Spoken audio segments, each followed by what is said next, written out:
Lancaster is actually the oldest inland city. It's the first permanent settlement outside of the coastal regions.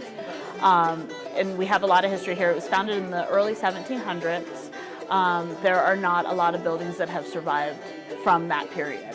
There are a few in like a little block area that they call Old Town that was going to be torn down in the 70s and was part of the early preservation movement in the area to save those buildings.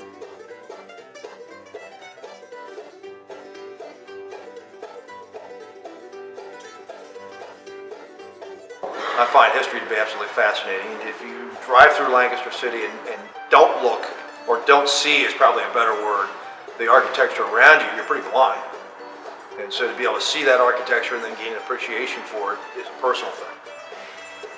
Then understanding how it was put together so that we can better understand how to repair and save that architecture is another personal passion for me on an individual level.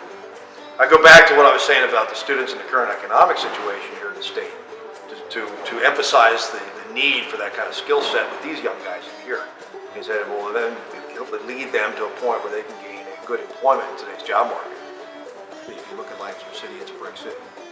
So we have a great pool of individuals in this county with a good set of tool skills, but not a good set of understanding materials.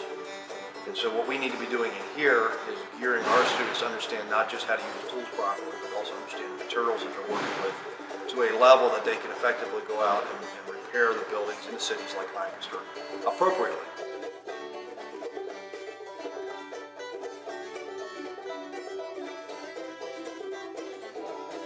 Everybody can rally around to save a building, but then who's going to pay to get the work done?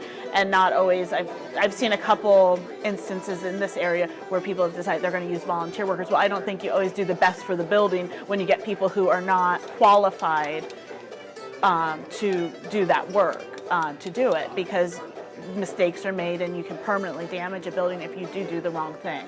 The preservation community isn't as well organized as maybe it should be. I do think, though, that the majority of elected officials are sensitive to our place in history and the understanding that we are just stewards of this, and it's, we need to have it for future generations. There's a fairly active preservation community in this area, and I think that always when I leave the events that we attend, that I feel like I've always learned more from the people that are attending than just from and it kind of reaffirms too what you do every day, that there's other people in the world that believe the same things you do.